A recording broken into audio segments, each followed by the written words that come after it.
Salam everyone, welcome back to Learn Azerbaijan today. In today's episode, I will talk about relationship verbs. But before we get started, I want to mention our one-on-one Azerbaijan lessons. If you're interested in personalized language instruction, please check out the first link in the description below to apply and see if our lessons are the right fit for you. Let's get started.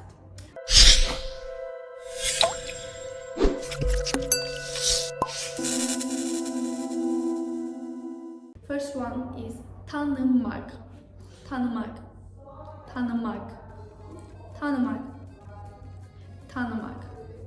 Tanımak means to know or to recognize, to know someone, tanımak. For example, mən onu üniversiteden tanıyıram. Mən onu üniversiteden tanıyıram. Mən onu üniversiteden tanıyıram. Mən onu üniversiteden tanıyıram. Mən onu üniversiteden tanıyıram means I know him from university.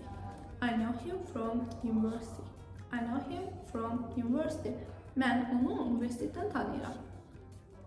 Dostlaşmaq. Dostlaşmaq. Dostlaşmaq. Dostlaşmaq. Dostlaşmaq.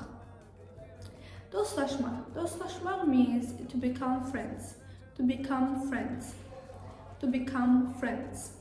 To become friends.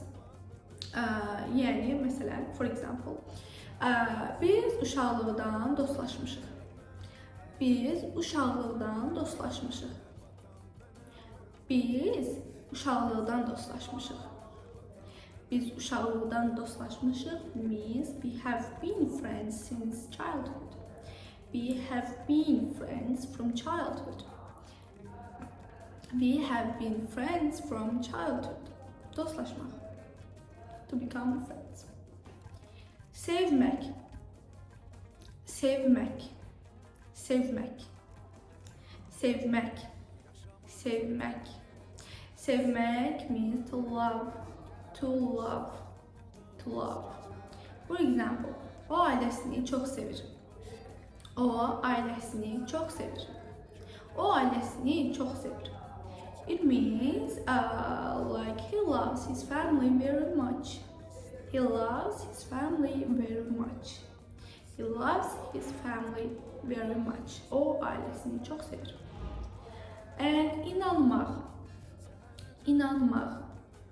İnanmak. İnanmak. İnanmak is to trust. To trust. To trust. To trust. For example, mən dostuma həmişə inanıram. Mən dostuma həmişə inanıram. Mən dostuma həmişə inanıram. It means I always trust my friend. I always trust my friend. I always trust my friend. Mən dostuma həmişə inanıram. Dəstək olmaq. Dəstək olmaq. Dəstək olmaq. Dəstək olmaq. Dəstək olmaq. Dəstək olmaq means to support. To support. For example, ailəm mənə hər zaman dəstək olur. Ailəm mənə hər zaman dəstək olur. My family always support me. My family always supports me. My family always supports me. Dalaşmaq. Dalaşmaq. Dalaşmaq. Dalaşmaq. Dalaşmaq. Dalaşmaq means onlar bugün yenə də xırda bir şeyə görə dalaşıblar. Onlar bugün yenə də xırda bir şeyə görə dalaşıblar. Onlar bugün yenə də xırda bir şeyə görə dalaşıblar. Onlar bugün yenə də xırda bir şeyə görə dalaşıblar. Onlar bugün yenə də xırda bir şeyə görə dalaşıblar. For example, yani it means yani onlar bugün yenə də xırda bir şeyə görə dalaşıblar means they argued again today over a small things. They argued again today over a small things. They argued again today over a small things. Barışmaq. Barışmaq. Barışmaq. Barışmaq. Barışmaq. Barışmaq. Barışmaq means to make peace. To make peace. To make peace. To make peace is barışmaq. And for example, dalaşdıqdan sonra barışmaq vacibdir. Dalaşdıqdan sonra barışmaq vacibdir. Dalaşdıqdan sonra barışmaq vacibdir. Dalaşdıqdan sonra barışmaq vacibdir. It means it's important to make peace after a fight. It's important to make peace after a fight. It's important to make peace after a fight. And also like evli olmaq, evli olmaq, evli olmaq, evli olmaq, evli olmaq, evli olmaq. It means to be married, to be married, evli olmaq. For example, onlar artıq 10 ildir evlidirlər. Onlar artıq 10 ildir ki evlidirlər. Onlar artıq 10 ildir evlidirlər.